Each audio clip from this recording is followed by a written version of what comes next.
Hello, Professor Romero and fellow students. My name is Yashar Talaie, and I will be giving a brief discussion on the French Revolution. First, I will describe what France looked like in 1789. The outdated feudal system categorized people into three estates. The third estate was made of the lower classes and peasantry uh, who faced poverty and hunger, and at the same time they had to pay dues and taxes to the nobles, who were the second estate. The nobles enjoyed more privileges and rights than the people of the third estate. The people of the first estate were the clergy, who enjoyed more rights and privileges than the third estate as well. The social inequality created by this estate system resulted in resentment amongst the people of the third estate.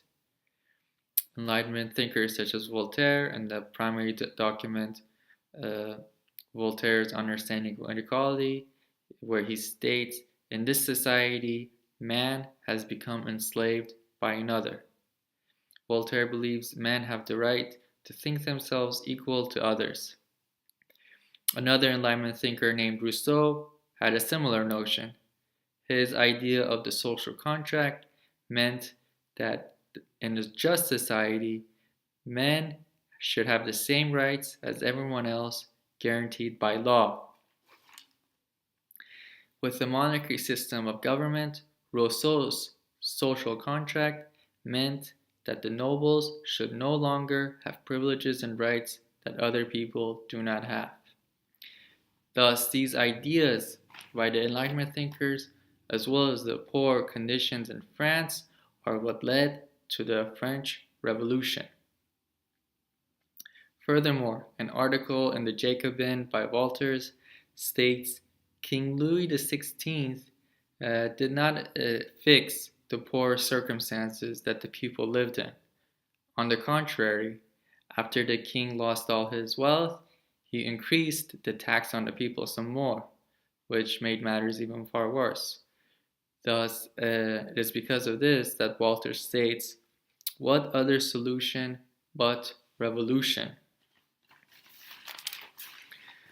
On July 12th, 1789, the people of France took to the streets and fighting broke out against the soldiers.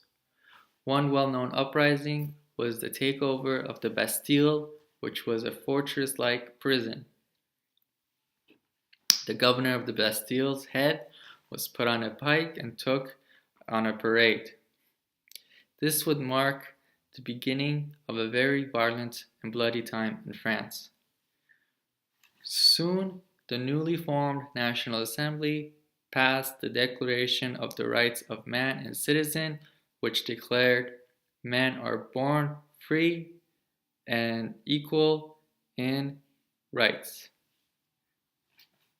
Henceforth, on January 21st, 1793, Louis XVI was guillotined. In the newly formed French Republic stood its leader and chief spokesperson, Maximilien Robespierre.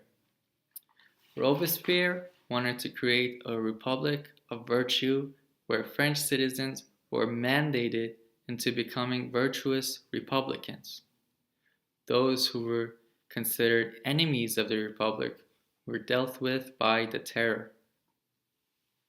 The terror lasted from the summer of 1793 to the summer of 1794. A law passed on September 17, 1793, called the Law of Suspects, created revolutionary tribunals to try those suspected of treason and punish them with death. So, who could be a suspect in this newly formed French Republic? One description in document 2.5, The Law of Suspects on Liberty, Equality, and Fraternity, states, anyone who by their conduct, association, comments, or writings have showed themselves partisans of tyranny or federalism and enemies of liberty. Just this one example shows how basically anyone could have been accused of this crime of treason. Ordinary people were subject to face the guillotine if they expressed any discontent. According to Saint-Cyr and Liberty, Equality, and Fraternity, in Paris, there were 5 executions a day in spring of 1794, and by that summer, that number had risen to 26 executions a day. To illustrate how reckless and uncontrollable the situation got with the terror is to present the fact that Robespierre himself was even sent to the guillotine. Overall, at least 40,000 French were killed during the terror, and about 300,000 were sent to prison.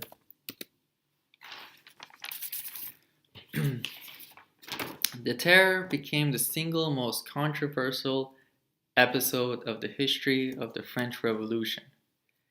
How could a revolution based on liberty, equality, and fraternity result in hundreds of thousands of suspects of dissent being put in prison and lead to the execution of tens of thousands of those deemed as political opponents? It can be considered that the terror started as a counter-revolutionary policy, but later it became a way to control the population or even misused by politicians to eliminate their rivals. Thus, there was much violence during the revolution and afterwards in the terror as well. Not only did France's political structure change, but France experienced a social revolution as well.